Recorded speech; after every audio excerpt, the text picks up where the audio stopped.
जहाँ जिस घर में कोई बेटा या बेटी नशे की बीमारी में मुब्तला होता है तो उस घर में तो क़यामत बीत जाती है। बच्चों में ये बीमारी बहुत कम है जो स्कूल गोइंग हैं, लेकिन जो कॉलेज गोइंग है फिर उसमें कुछ तादाद बढ़ती है, फिर यूनिवर्सिटी में और ज़्यादा तादाद बढ़ती है। जो लोग फारिग तहसील होते हैं, रोज़गारों पे जाते हैं, तो उनमें तादाद फिर बढ़ती रहती है।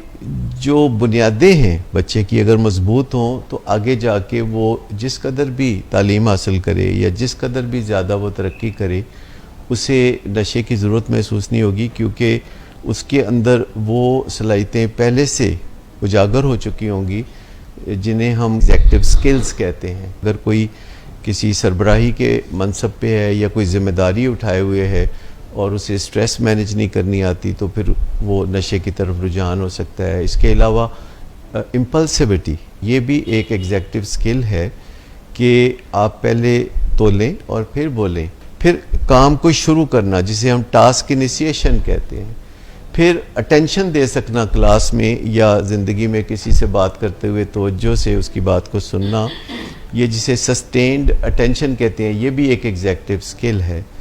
और अपने बिहेवियर्स को बिल्कुल ऐसे देख सकना जैसे कि हम दूसरों के बिहेवियर्स को देखते हैं, ये भी एक एग्जेक्टिव स्किल है और इन सबको हम टीन एज एग्जेक्टिव स्किल्स कहते हैं। शराब का मामला जो है 10,000 साल से इस दुनिया के लिए आहिस्ता आहिस्ता अजाब बनता जा रहा है। ये बड़ा अजीब मामला है कि जब भी किसी का रोमांस ख़त्म होता है यानी ब्रेकअप होता है, नशे या शराब उसका एक फितरी नेमुल बदल बन जाता है। आज जिस कदर यूनिवर्सिटीज़ के तलबा में नशे का इस्तेमाल देखने में आता है और ख़ास तौर पर जो अच्छी यूनिवर्सिटीज़ होती हैं वहाँ और भी ज़्यादा बेड़ा गर्क है। मेरे पास रोज़ाना ऑन एवरेज कोई 50 से ज़्यादा ऐसे लोग हैं जो कि नई फैमिलीज़ की बात कर रहा हूँ, जो कि पाकिस्तान और पाकिस्तान से बाहर रब्ता करते हैं। चूँकि ये चीज़ अब आम होती जा रही है तो हमें इसमें से शेम को निकालना पड़ेगा। जो इब्तदाई कंसल्टेशन है वो अब स्काइप पे हो सकती है। सो पहली बात तो ये है कि नशे की बीमारी में ख़ुद तो मरीज़ को कभी तकलीफ़ ना दें, कोई ताने ना दें, कोई मार पिटाई ना करें, ये बहुत बुरी बात है। नशे की बीमारी एक ब्रेन डिसऑर्डर है, तो जब मैदे में तकलीफ़ होती है तो दिमाग फैसला करता है कि डॉक्टर पे जाओ। जब बीमारी का गढ़ जो है वो दिमाग में हो तो दिमाग फिर ये फैसला भी नहीं कर पाता कि इसके इलाज के लिए मुझे डॉक्टर के पास जाना चाहिए। इलाज का फैसला इर्द गिर्द के लोगों से उभरेगा जो दर्द दिल रखते हैं।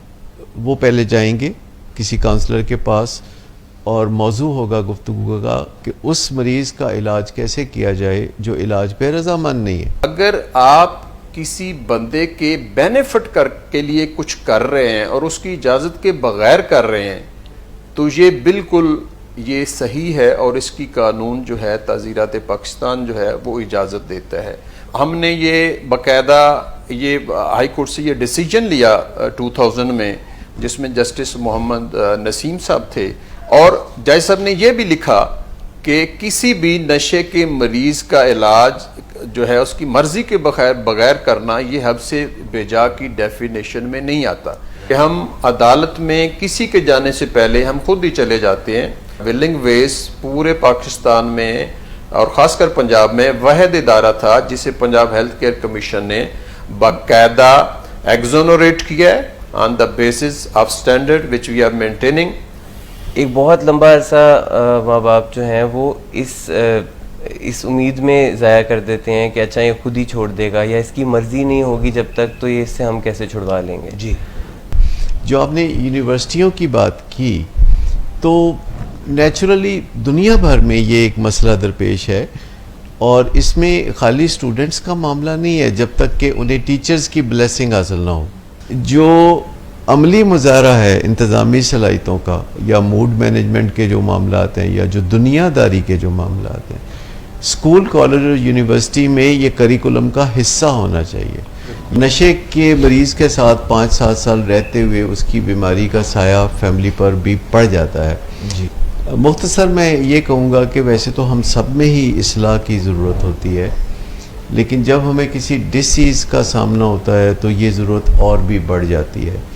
हम ज़िंदगी में मदद हासिल कर सकते हैं जो कि कमज़ोरी की नहीं ताकत की निशानी है। और मदद की राह इस तरह हमवार होती है जब हम ये फिक्र करना छोड़ देते हैं कि लोग क्या कहेंगे। एक जो मैं ये भी टिप देना चाहूँगा कि ये जो मुक़द्दस मंसूबा है अपने किसी फैमिली मेम्बर को नशे से निजात दिलाने का, अगर आप पुरजोश तरीके से इस मंसूबे में हिस्सा लें और इसको एंजॉय करना शुरू कर दें तो ये एंजॉयमेंट आपको थकने नहीं देगी और आखिरकार आप कामयाबी हासिल कर लेंगे।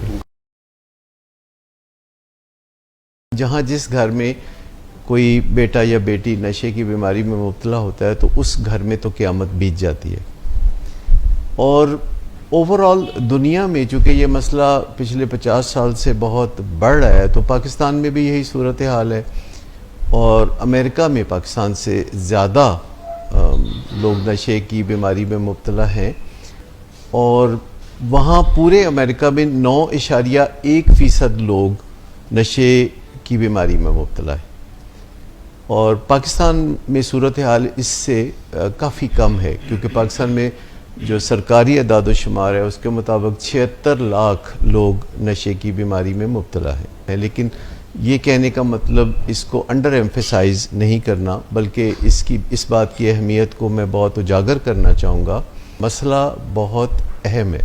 जो स्टेक होल्डर्स हैं उनको इसकी तरफ तवज्जो देनी चाहिए, जैसे कि वालिदैन जिनके बच्चे ख़तरे में हैं, हुकूमत जिनकी ज़िम्मेदारी होती है कि ना सिर्फ आगाही पैदा करे मसलों पर बल्कि तदारक भी करे और उन इम्कानात को कम से कम करने की कोशिश करे जो नशे की बीमारी की तरफ धकेल देते हैं किसी इंसान को। बच्चों में ये बीमारी बहुत कम है जो स्कूल गोइंग हैं, लेकिन जो कॉलेज गोइंग है फिर उसमें कुछ तादाद बढ़ती है, फिर यूनिवर्सिटी में और ज़्यादा तादाद बढ़ती है। जो लोग फारिग तहसील होते हैं, रोज़गारों पे जाते हैं तो उनमें तादाद फिर बढ़ती रहती है और जो शख्स भी ज़िंदगी में जितना कामयाबी के अरूज को पहुंचता है उसके नशा करने के इम्कानात भी बढ़ते हैं। इसी वजह से सेलिब्रिटीज़ बहुत ज़्यादा नशे की बीमारी में मुब्तला होते हैं। अफसरान जो कि बहुत इख्तियारात रखते हैं और ज़िंदगी में बहुत आसाइशें रखते हैं उनमें भी नशे की बीमारी बहुत ज़्यादा पाई जाती है। तो इसकी वजह ये नहीं है कि कामयाबी कोई बुरी चीज़ है या उम्र के बढ़ने के बाद कोई मत मारी जाती है।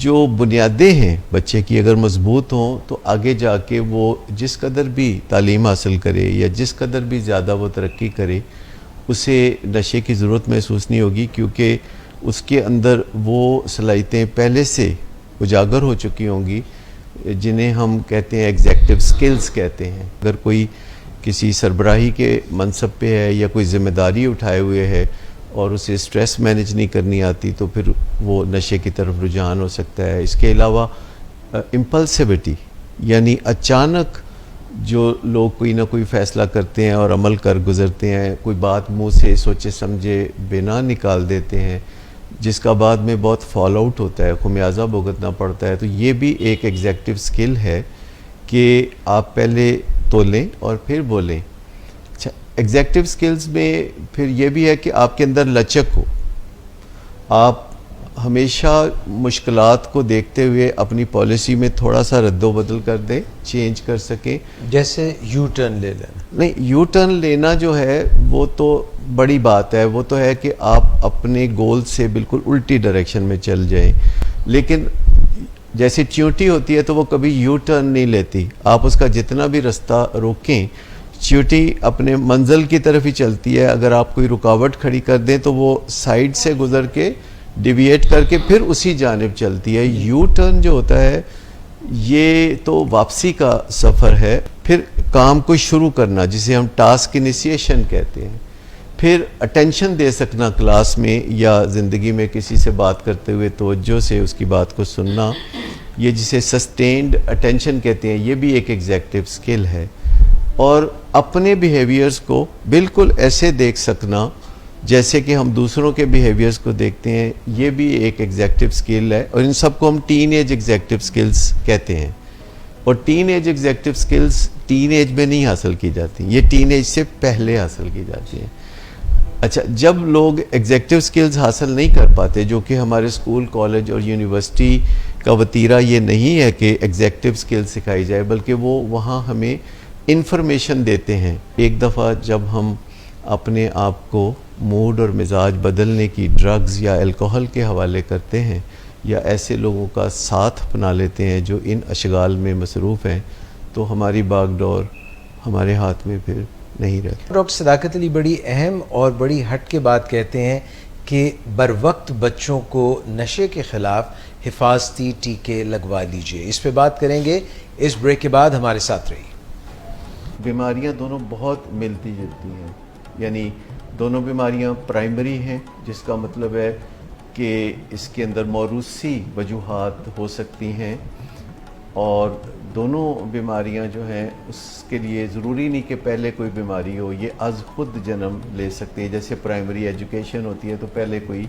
एजुकेशन नहीं होती, और दोनों बीमारियां जो हैं क्रॉनिक है, यानी जैसे कहते हैं कि एक दफ़ा डायबिटीज़ है तो फिर हमेशा डायबिटीज़ है। इसी तरह कहते हैं जैसे एक दफ़ा अल्कोहलिज़म है तो फिर हमेशा अल्कोहलिज़म है। इसका मतलब ये नहीं कि आप इलाज नहीं कर सकते और आप इसके मुज़र असरात से निजात नहीं हासिल कर सकते, लेकिन टेक्निकली ये कहा जाएगा, अगर फ़र्ज़ करें कोई किसी को शराब छोड़े हुए 25 साल भी हो गए हों, 40 साल हो गए हों, तो फिर भी वो अल्कोहलिक ही होगा, क्योंकि अल्कोहलिक होने का मतलब ये नहीं कि आप शराब पीते हैं। अल्कोहलिक होने का मतलब है कि आप शराब नहीं पी सकते। इसी तरह डायबिटीज़ एक दफ़ा जो हो जाती है तो फिर आपका स्टेटस यही रहता है डायबिटिक का, चाहे आपकी शुगर साल के 365 दिन कंट्रोल हो, लेकिन आप पहले जैसे नहीं हो सकते जो कि नॉन डायबिटिक स्टेटस है आपका। Welcome back. नशे के खिलाफ कैसे हिफाजती टीके लग सकते हैं? अच्छा, वो इस्तारा के तौर पर मैं ये बात करता हूँ, ये मैं उन स्किल्स के बारे में बात करता हूँ जिनके बारे में मैंने अभी कहा कि एग्जेक्टिव स्किल्स, यानी जो हमारा आगे चल के जो लोग करता धरता बनते हैं। एग्जेक्टिव को उर्दू में हम कहेंगे करता धरता या करूँ, मतलब जिसने भी कुछ करना है तो उसको मुश्किलात तो पेश आएंगी, उसको एंग्जाइटी भी होगी, लोग रुकावटें भी डालेंगे, उसे गुस्सा भी आएगा। शाम को लोगों को ये बहाना चाहिए कि वो किस तरीके से अपने आप को अब रिलैक्स करें।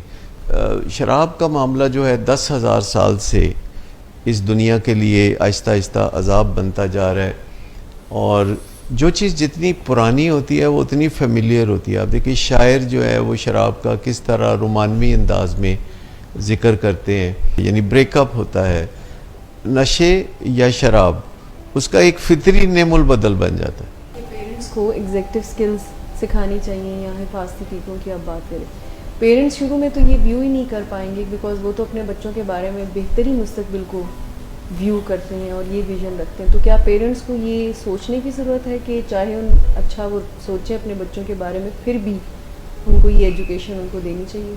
आज जिस कदर यूनिवर्सिटीज़ के तलबा में नशे का इस्तेमाल देखने में आता है, और ख़ास तौर पर जो अच्छी यूनिवर्सिटीज़ होती हैं वहाँ और भी ज़्यादा बेड़ा गर्क है, तो वालिदैन सेफली अज्यूम कर सकते हैं कि उनकी औलाद को नशे के हवाले से हकीकी ख़तरा दरपेश है। जब भी बच्चा प्रोटेस्ट करता है और उसका रिवॉर्ड उसको मिलता है तो इससे ख़राबी की राह हमवार होती है। माँ बाप को थोड़ा बहुत तहम्मुल के साथ अपने बच्चों को डील करने की ज़रूरत होती है। Mohsin Nawaz, being director PR, तो मुझे ये बताइएगा कि ओवर लास्ट 20 इयर्स और ख़ास तौर पे ये दौर हाजिर में अभी आपने क्या बदलते हुए ट्रेंड देखे हैं कि नशे के हवाले से और ड्यूल डायग्नोसिस के हवाले से कैसे आपसे लोग जो राब्ता करते हैं उनकी फ़िक्रमंदी अपने प्यारों के मुतालिक क्या होती है, और किस तरह से नशे की वबा जो है वो अब करवट बदल रही है? इजाज़ भाई, शऊर तो बड़ा है, ख़ास तौर पे इन पिछले अगर मैं देखूं कि 15 साल में ख़ास तौर पे काफ़ी तेज़ी से तब्दीली आई है, और उसकी एक बुनियादी वजह मीडिया का और सोशल मीडिया का, इलेक्ट्रॉनिक और सोशल मीडिया का रोल है।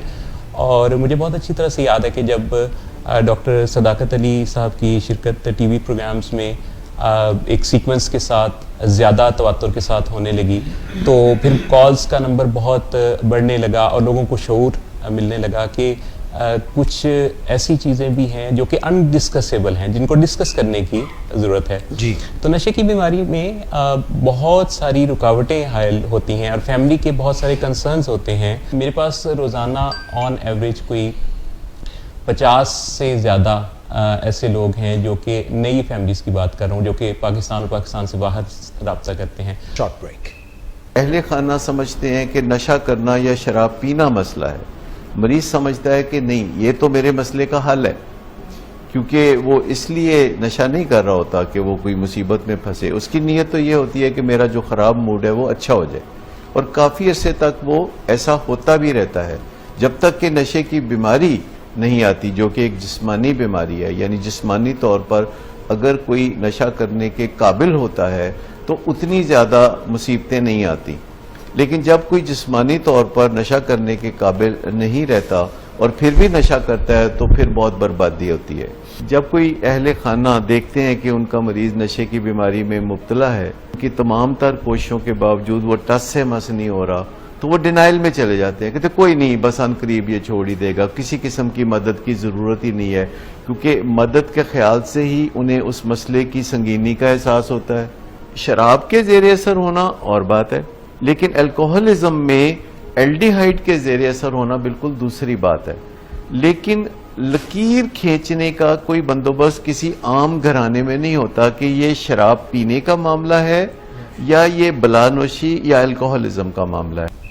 खुशामदीद नाजरीन। कई लोग समझते भी हैं जब वो CEOs को या बड़े अफसरान को या नामी ग्रामी लोगों को शराब पीते हुए देखते हैं तो वो यूँ समझ लेते हैं कि इनकी कामयाबी की वजह जो है वो शराब पीना है, जबकि दर हकीकत कामयाबी उनकी किसी और वजह से होती है।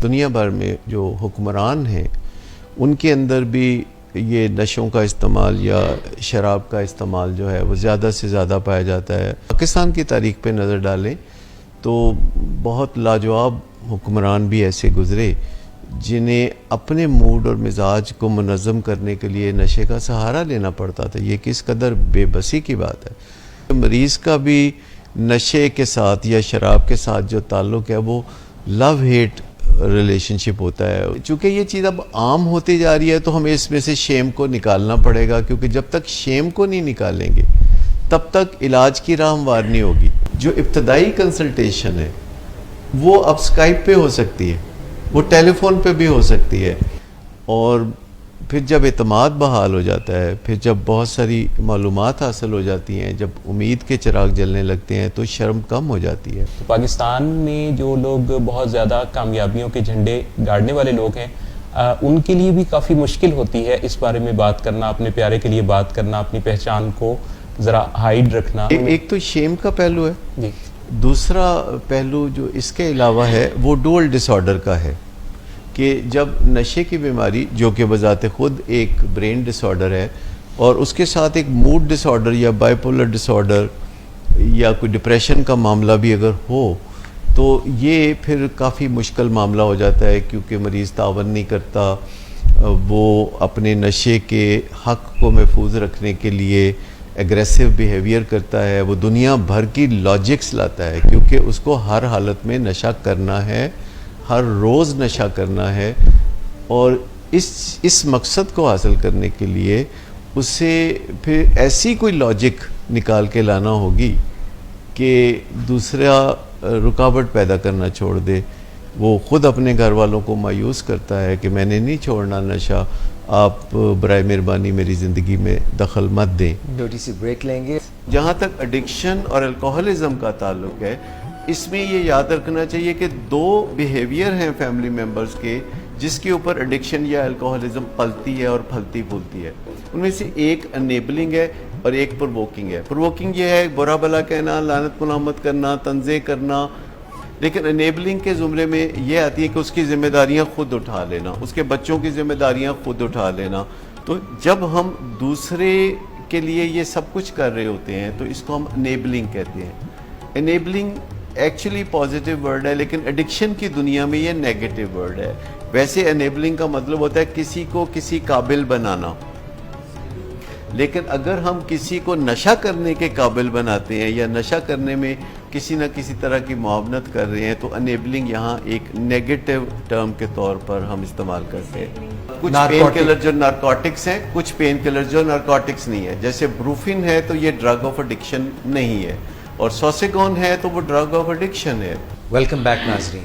एडिक्शन जिसे बहुत ही स्पेशलाइज सा एक काम समझा जाता है, असल में बहुत सारे स्पेशलिटीज़ के डॉक्टर्स को एडिक्शन से रिलेटेड न्यूज़ और मरीज़ों से वास्ता पड़ता रहता है। तो जिसे हम एक ऐसा मसला समझते हैं जो कि आइसोलेटेड है, वो इतना आइसोलेटेड है नहीं, और इस पे पर्दा डालने में तकरीबन सारे माशरे की एक डिनाइल या खुद फरेबी का जो मामला है वो साफ नज़र आता है। कुछ प्राइमरी एनेबलर्स होते हैं, जैसे बीवी या माँ बाप या बहन भाई या जो एक ही छत के नीचे रहने वाले लोग हैं। फितरी तौर पर लोग ये छुपाना चाहते हैं कि उनका कोई फैमिली मेम्बर है जो कि नशे का मरीज़ है। तो प्राइमरी एनेबलर्स तो बहुत मुसीबत में होते हैं और उनकी तकलीफ़ नशे के मरीज़ से कहीं ज़्यादा होती है।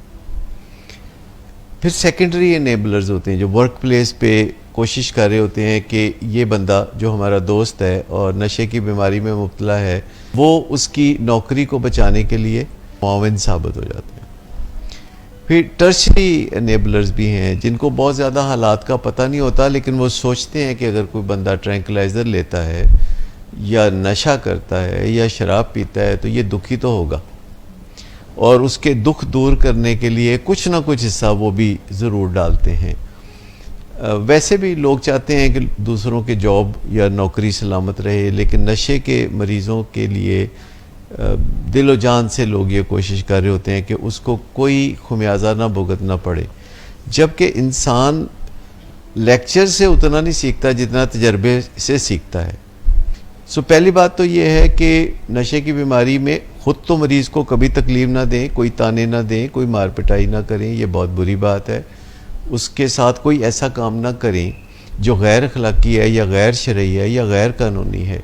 लेकिन अगर उसके अपने नशे के गोरख धंधे से कोई तकलीफ़ उभर रही है तो फिर आप अपने आप को ज़रा डिटैच रखें उस चीज़ से और उस तक वो तकलीफ़ जो है पहुँचने दें, ताकि वो क्लियरली देख सके कि मुझे तकलीफ़ पहुँच रही है और मेरे अहले खाना से नहीं पहुँच रही बल्कि नशे से पहुँच रही है। मरीज़ बहुत रुकावटें डालता है और उन रुकावटों को दूर करना अहले खाना की ज़िम्मेदारी है, क्योंकि मरीज़ का जो दिमाग है वही तो बीमार है। नशे की बीमारी एक ब्रेन डिसऑर्डर है, तो जब मैदे में तकलीफ़ होती है तो दिमाग फ़ैसला करता है कि डॉक्टर पे जाओ। जब बीमारी का गढ़ जो है वो दिमाग में हो तो दिमाग फिर ये फ़ैसला भी नहीं कर पाता कि इसके इलाज के लिए मुझे डॉक्टर के पास जाना चाहिए। जहाँ किसी को नशे की बीमारी या शराब नोशी जैसा ब्रेन डिसऑर्डर हो तो इलाज का फ़ैसला इर्द गिर्द के लोगों से उभरेगा जो दर्द दिल रखते हैं। वो पहले जाएंगे किसी काउंसलर के पास और मौजू होगा गुफ्तगू का कि उस मरीज़ का इलाज कैसे किया जाए जो इलाज पे रज़ामंद नहीं है। यहाँ मैं चाहूँगा कि मलिक सरफराज साहब भी हमें बताएं, जो कि गुज़श्ता 20 साल से हमारी मदद करते हैं, कानूनी मशीर हैं, हाई कोर्ट के लॉयर हैं और बेइंतहा मरीज़ों की मदद कर चुके हैं, उनके इलाज की राह हमवार कर चुके हैं, अहले खाना की मदद कर चुके हैं इस सारे अरसे के दौरान। और ये इतना प्रोसीजर एक परफेक्ट बना चुके हैं कि जिसमें कोई फैमिली अगर अपने मरीज़ का इलाज कराना चाहती है और उन्हें लगता है कि इसमें कोई कानूनी रुकावटें हैं या उन्हें इसके कोई रिपरकशंस होंगे, तो मलिक साहब जो हैं किस तरीके से एक रिदम के साथ उस फैमिली के लिए आसान बना देते हैं कि अगर मरीज़ इलाज पे रज़ामंद नहीं भी है तो उसके इलाज की जो शुरुआत है वो हो जाए। जब से मेरी डॉक्टर सदाकत साहब के साथ एसोसिएशन है तो तब से ही हमें ये मसाइल, शुरू में तो बहुत मसाइल का सामना था, क्योंकि नशे का मरीज़ जो होता है जी, वो जब नशा कर रहा होता है तो उसको अपने आप को तहफ़्फ़ुज़ देने के लिए, ताकि वो नशा करता रहे, तो वो उसने कुछ उसके सद्देबाब भी सोच रहे होते हैं, सोच रखे होते हैं कि वो इलाज में ना जाए, या अगर इलाज में चला जाए तो वहाँ से उसे कैसे निकल जाए, क्योंकि ये एक प्लेयर होती है इस एक्टिविटी में जो नशा बंदा करता है। तो उसने एक अपना हल्का अहबाब जो उसके गोशा नशीन होते हैं, उसके हम नवाला हम प्याला होते हैं, एक वो तबका उसके साथ होता है, और बाज़ जो है मनशियात का जो है इस्तेमाल करने वाले उन्होंने अपने वकला को बाकायदा हदायत जारी कर रखी होती हैं, और बाज़ लोग ऐसे भी होते हैं कि जिनकी सेकंड वाइफ होती है, थर्ड वाइफ होती है, तो वो भी कोशिश करती हैं। जो आपने सवाल किया है कि अगर किसी नशे के मरीज़ का इलाज उसकी मर्ज़ी के बग़ैर किया जाता है तो क्या ये कानून जो है हमारे मुल्क का ये उसकी इजाज़त देता है या नहीं देता है।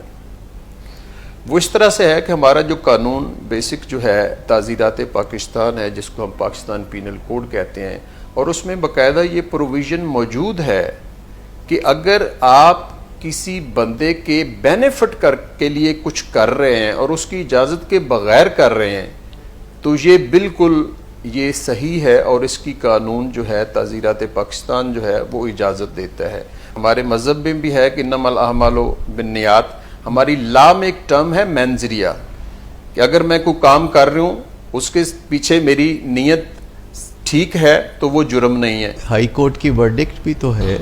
मैं सर बिल्कुल उसी तरफ आ रहा हूँ कि बहुत से केसेस, बल्कि सैकड़ों केसेस यहाँ पर ऐसे हुए, क्योंकि जब भी कोई मरीज़ आता है तो उसके हल्का अहबाब और दूसरे तीसरे लोग जो उससे बेनिफिट ले रहे होते हैं और उसके साथ पैरासाइट्स की तरह चिमटे होते हैं, जो वो उसकी इलाज की राह में रुकावट पैदा करते हैं।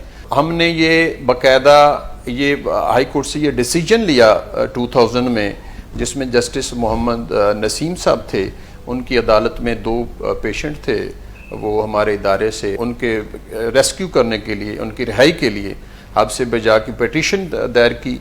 तो वहाँ पर हमने अदालत को गोशे गुजार किया, अदालत को बताया कि इस तरह इनके जो वालिदैन हैं वो उन्होंने दाखिल करवाया हुआ, एक की बीवी ने करवाया था, एक के वालिद ने करवाया था, और हम ये इलाज इनकी इंस्ट्रक्शंस पर कर रहे हैं और इनकी कास्ट पर कर रहे हैं, हम ये कोई मुफ्त इलाज नहीं कर रहे। उन केसेस में हाई कोर्ट में हमारे हक में फ़ैसला आया, बल्कि जस्टिस साहब जो थे, ऑनरेबल जस्टिस मोहम्मद नसीम साहब, उन्होंने अपने फ़ैसले में लिखा, मुझे उनके अल्फाज वो याद हैं, कभी नहीं भूलेंगे, कि these people should thanks their stars that they are being looked after by their parents और guardians in these days of adversity. ठीक हो गया। और जज साहब ने यह भी लिखा कि किसी भी नशे के मरीज का इलाज जो है उसकी मर्जी के बगैर करना, ये हद से बेजा की डेफिनेशन में नहीं आता। तो डॉक्टर साहब यहाँ पर इस मौके पर मैं एक आपको बात सब समझाना चाहता हूँ कि कानून 2 तरह का होता है जी। एक होता है लेजिस्लेटेड लॉ जी, जो बुक्स की शक्ल में हमें मिलता है, जिसकी लेजिस्लेशन असम्बलियाँ करती हैं। दूसरा हम कहते हैं जजेस मेड लॉ। तो जो जज जो फैसला करते हैं, हायर जुडिशरी के जो जज हैं, जिसमें हाई कोर्ट आता है, सुप्रीम कोर्ट आता है, तो वो भी कानून होता है। कंसेंट 2 तरह की होती है। एक तो ये है कि एक बंदा अपने होश-ओ-हवास में है और उसके पास उसका कोई गार्डियन, कोई और उसका प्यारा नहीं है जो लीगली उसकी कंसेंट दे सकता है, तो वो खुद भी उसकी कंसेंट दे सकता है और वो ट्रीटमेंट में या किसी प्रोसीजर में या सर्जरी में वो जा सकता है। दूसरी सूरत हाल होती है जो कि नशा के मरीज़ों के साथ होती है, कि नशा के जो मरीज़ हैं ये इनफैक्ट फैसला नहीं कर पा रहे होते, ये मेंटली डिसेबल होते हैं टू द एक्सटेंट कि वो फैसला नहीं कर पा रहे होते। कानूनी तौर पर इन तमाम लोगों को जिनकी पोजीशन है कि वो उनकी वो गार्डियन में आते हैं या उनसे मतलब है कि रिलेटेड हैं, क्लोजली रिलेटेड हैं, ब्लड रिलेशंस हैं उनके साथ, वो ये फैसला कर सकते हैं कि इसको इलाज में ले जाया जाए। वालिदैन को जो अपने बच्चों को या औलाद जो अपने माँ बाप को या किसी भी प्यारे को इलाज में लाने चाहते हैं, तो उन्हें बिल्कुल किसी किस्म की हेसिटेशन या खौफ वो महसूस नहीं करना चाहिए, क्योंकि विलिंग वेज में ये तमाम तर सहूलियात मौजूद हैं। डॉक्टर सदाकत साहब इस चीज़ के गवाह हैं कि उन्होंने डॉक्टर साहब से पूछा कि ये कितना अरसा के लिए चाहिए, तो डॉक्टर साहब ने, सदाकत साहब ने कहा कि जी 1 महीना और इसका इलाज दरकार है। तो जज साहब ने फरमाया कि 1 महीना नहीं, इनको 3 महीने रखें ताकि ये अच्छी तरह ठीक हो जाए। फैमिली को जो आप स्टेप बाय स्टेप प्रोग्राम बताते हैं कि किस तरह मरीज़ के इलाज से पहले अदालत से क्या आपको रिलीफ मिल सकता है या सपोर्ट मिल सकती है या तावन मिल सकता है, तो इस बारे में आप। डॉक्टर साहब ये आपका बहुत रेलेवेंट क्वेश्चन है। डॉक्टर साहब ऐसे है कि जो मैंने एक प्रोग्राम आपके साथ मिलकर वो एक चार्ट आउट किया हुआ है, वो इस तरह से हम करते हैं कि हम अदालत में किसी के जाने से पहले हम खुद ही चले जाते हैं। हमारे पास 2 फोरम्स अवेलेबल हैं, एक है सिविल कोर्ट का और एक है सेशन कोर्ट का। वहाँ अगर हम सेशन कोर्ट में जाना चाहें तो हम अंडर सेक्शन 22A और 22B जो है उसके तहत CRPC का जो है ज़ाब्ता फौजदारी का एक पिटीशन दायर करते हैं और उसमें सारे जितने भी सर्कमस्टांसेस होते हैं वो हम अदालत के नोटिस में लाते हैं और अदालत को बताते हैं कि ये जो गार्डियन होता है उसमें हमारा इदारा भी फरीक होता है, गार्डियन, और हम बताते हैं कि ये वजूहात हैं, इसका हम इलाज कर रहे हैं और फ़लाँ फ़लाँ शख्स या फ़लाँ इदारों से हमें ख़तरा है, हमें अप्रीहेंशन है कि वो हमारे इस इलाज को on the instance of other person who are not relevant with the treatment of the patient कि वो ख़राब करेंगे, तो हमें उनको रोका जाए, रेस्ट्रेनिंग आर्डर जारी किया जाए, तो वो अदालत रेस्ट्रेनिंग आर्डर जारी कर देती है और उसके बाद कोई भी बंदा जो है इर्रेलेवेंट है वो इलाज को ख़राब नहीं कर सकता। और दूसरा फोरम सिविल कोर्ट का है, सिविल कोर्ट में भी हम जा सकते हैं और वहाँ भी हम ये अपने सारे जो सर्कमस्टांसेस हैं सारे बताकर वहाँ से भी हम रेस्ट्रेनिंग आर्डर और ये है कि खुद जो फैमिली को अदालत में खड़े होके सरेआम कोई उसमें हिस्सा लेना नहीं पड़ता, वकला के ज़रिए ये काम। जी बिल्कुल, कोई ऐसी बात नहीं होती, फैमिली के आने की ज़रूरत नहीं होती। फैमिली को उसका जो वकील होता है वो रिप्रेजेंट करता है और इदारे को भी रिप्रेजेंट करता है और उनके बिहाफ पर वो प्लीड करता है उनका केस। और वो अल्लाह ताला का शुक्र है कि हम जितने केसेस में भी गए हैं हमने ये प्रिकॉशनरी मेजर्स के तौर पर या प्रिवेंटिव मेजर के तौर पर हम इसमें गए हैं। इस ऑप्शन में हमेशा हमें 100% कामयाबी मिली है। और पिछले दिनों चीफ जस्टिस ऑफ पाकिस्तान जो है उनके हुक्म पर एक मुहिम चली थी पूरे पाकिस्तान में और ख़ासकर पंजाब में कि तमाम जितने ये इदारे हैं उनको सील किया जाए जो कानून के मुताबिक काम नहीं कर रहे हैं या जिनका सब स्टैंडर्ड जो काम कर रहे हैं। तो हमें ये भी डॉक्टर साहब एजाज़ हासिल है कि हमारा विलिंग वेस पूरे पाकिस्तान में और ख़ासकर पंजाब में वाहिद इदारा था जिसे पंजाब हेल्थ केयर कमीशन ने बाकायदा एक्सोनरेट किया है on the basis of standard which we are maintaining.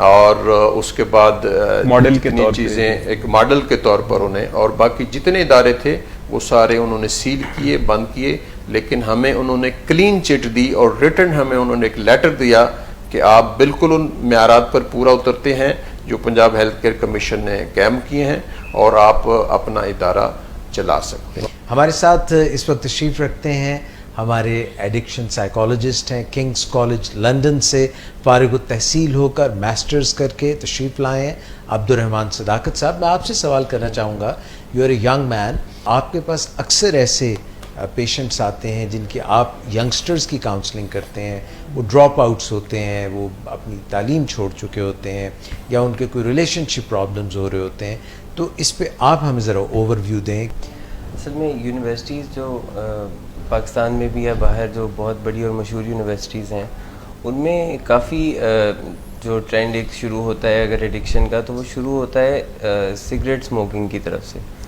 और उसके ऊपर अब बहुत सारी यूनिवर्सिटीज़ ने दुनिया में स्मोक फ्री कैंपसेस को प्रमोट करना शुरू किया है ताकि एक चीज़ शुरू ही जो यहाँ से होती है जो गेटवे ड्रग है और फिर आगे जो मैरिजुआना और फिर उससे ऊपर की ड्रग्स की तरफ जाती है तो वो रास्ता यहाँ से रुके। एक बहुत लंबा अरसा माँ बाप जो हैं वो इस उम्मीद में ज़ाया कर देते हैं कि अच्छा ये खुद ही छोड़ देगा या इसकी मर्ज़ी नहीं होगी जब तक, तो ये इससे हम कैसे छुड़वा लेंगे जी। तो जैसे अभी थोड़ी देर पहले मलिक साहब बात कर रहे थे कि नशे के मरीज़ की मर्ज़ी कोई हो नहीं सकती, वो किसी भी टाइम जो है वो अपनी नॉर्मल सेंसेस में रहता नहीं है और उसका ब्रेन हाईजैक्ट होता है जी। तो उसके करीबी जो लवाकिन है उनको चाहिए कि प्रॉपर मदद हासिल करें। जब तक पेशेंट राज़ी नहीं हो रहा तो कम से कम खुद काउंसलिंग में आएँ और ख़ुद तौर तरीके सीखें जिससे कि वो किस तरह राज़ी कर सकते हैं अपने बच्चों को कि वो इलाज की तरफ जाएं। एक प्रॉपर चैनल के थ्रू ट्रेनिंग अपनी शुरू कर लेनी चाहिए। जब तक बच्चे राज़ी नहीं होते पहले ख़ुद आप सीख सकते हैं। घर वाले कहते हैं कि हमें क्या ज़रूरत है नॉलेज की, जिसका मसला है उसका इलाज करें या उसको ठीक कर दें, तो ये बिल्कुल गलत है। सबसे पहले जो है वो फैमिली मेम्बर्स को इस बीमारी के बारे में ज़्यादा से ज़्यादा इंफॉर्मेशन लेनी चाहिए ज़्यादा से ज़्यादा सीख के, ताकि वो बर वक्त पहले तो गाइड कर सकें। अगर वो वक्त गुजर गया है और कोई ऑलरेडी इस बीमारी में पड़ चुका है तो फिर उसका इलाज किस तरह से करना है उसके बारे में सीखें। तो बहुत ज़्यादा ज़रूरी है कि हर कोई सबसे पहले अपनी काउंसलिंग शुरू करें। अब्दुर्रहमान सदाकत साहब मारूफ भी हैं और काफ़ी पॉपुलर हैं फैमिलीज़ में कि ये बिगड़े हुए रवैयों के साथ जो नौजवान आते हैं ये उनको सीधे रास्ते पर चला देते हैं। जो आपने यूनिवर्सिटियों की बात की, तो नेचुरली दुनिया भर में ये एक मसला दरपेश है और इसमें खाली स्टूडेंट्स का मामला नहीं है जब तक कि उन्हें टीचर्स की ब्लेसिंग हासिल ना हो। और चूँकि ऐसी नामी ग्रामी यूनिवर्सिटियों के जो टीचर्स हैं वो भी बहुत काबिल और नामी ग्रामी होते हैं, इसलिए वो जो भी काम करें चाहे वो गलत भी हो उसे दुरुस्त समझा जाता है। तो जब पार्टीज़ में टीचर्स भी होते हैं और स्टूडेंट्स भी होते हैं और टीचर भी ड्रिंक कर रहे हैं या टीचर अपने फेसबुक के पेज पे चरस को कोई अच्छी चीज़ करार दे रहे हैं, तो यंगस्टर के लिए ये फिर बहाना बहुत अच्छा बन जाता है, जो पहले ही ज़हनी तौर पर पीयर प्रेशर को फेस कर रहा है कि उसके कुछ दोस्त अहबाब उसे चरस पीने की दावत दे रहे हैं और उसका एक टीचर भी यही कह रहा है। तो एक महदूद तजर्बे के हामिल नौजवान के लिए बड़ी मुश्किलात होती हैं और जब तक उसके हालात अच्छे होते हैं या वो ज़हनी तौर पर पुरसुकून होता है तो वो रेजिस्ट करता है, लेकिन जिस दिन कभी उसको ज़िंदगी में किसी चैलेंज का सामना होता है, किसी मायूसी का सामना होता है या बेचैनी दरपेश होती है, तो फिर वो एक तजर्बा चरस का करने के लिए तैयार हो जाता है और ये एक ख़राब ज़िंदगी की इब्तदा भी हो सकती है उसके लिए। यूनिवर्सिटी के अंदर भी नेचुरली सिगरेट पीना एक जुर्म है, लेकिन इंतज़ामिया ये ज़िम्मेदारी कबूल नहीं करती और बज़ाहिर उन्होंने कुछ स्मोक फ्री जोन्स बनाए होते हैं जहाँ तलबा जाके बैठ के तो धुएँ के गोले उड़ाते हैं। और फिर जब कोई नशा करता है तो वो कोई बहुत ज़्यादा क़वायद ज़वाबत का पाबंद नहीं होता, फिर वो किसी भी जगह नशे का शुगल करना चाहेगा, क्योंकि एडिक्शन की जो बुनियादी खसलतें हैं उनमें से एक यह है कि आप जगह या मौका या मिकदार का तयन नहीं कर सकते, ये तयन आपकी बीमारी करती है और बीमारी अपने आप को बढ़ाने के लिए, परपिचुएट करने के लिए बहुत हीले और बहाने भी फराहम करती है। यूनिवर्सिटियों की इंतज़ामिया अंडर ऑब्लिगेशन है कि वो अपने प्रेमिसेस को ड्रग फ्री बनाएं और ये ज़्यादा मुश्किल नहीं है क्योंकि आप रैंडम कंप्यूटर टेस्टिंग के ज़रिए सैंपल्स ले सकते हैं, यूरिन सैंपल ले सकते हैं स्टूडेंट्स के, और उसकी बुनियाद पर उनका आइंदा यूनिवर्सिटी में करियर जो है वो दाव पे लग सकता है अगर उनके यूरिन सैंपल क्लियर नहीं आते।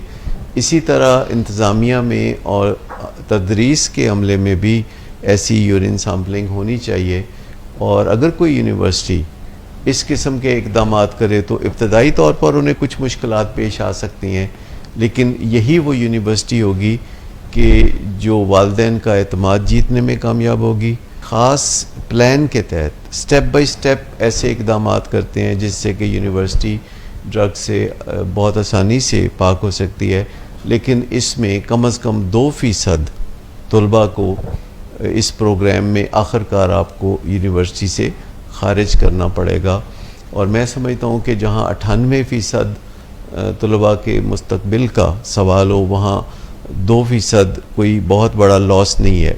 सो रूल्स होते हैं और आप रूल्स के मुताबिक अगर यूनिवर्सिटी को मनशियात से पाक करना चाहते हैं तो ऐसा जो प्रोग्राम है वो हम कुछ यूनिवर्सिटियों के साथ ऑलरेडी कर रहे हैं और अगर कोई और यूनिवर्सिटी भी करना चाहे तो हमारी खदमात इस बारे में हाजिर है। कोई सिगरेट सादा नहीं होता, ये हम इंसान बहुत सादा हैं कि सिगरेट एक बहुत स्ट्रॉन्ग नशा है। दुनिया भर में अगर तमाम नशों पर नज़र डाली जाए तो सबसे ज़्यादा जो अम्बात वाक़ होती हैं उनके पसे पर्दा ये तंबाकू नोशी है। सो चूँकि ये बहुत पुराना नशा है, चूँकि ये हमारे गिरदो पेश में हमारे बुज़ुर्ग भी हुक्का सिगरेट ये पीते रहते हैं, तो फिर हमें ये फेमिलियर सा लगने लगता है, ये ठीक सा लगने लगता है। बहुत सी चीज़ें ठीक नहीं होती, लेकिन जब मुअज़्ज़ज़ लोग वही चीज़ें करते हैं तो वो बज़ाहिर ठीक लगने लगती हैं।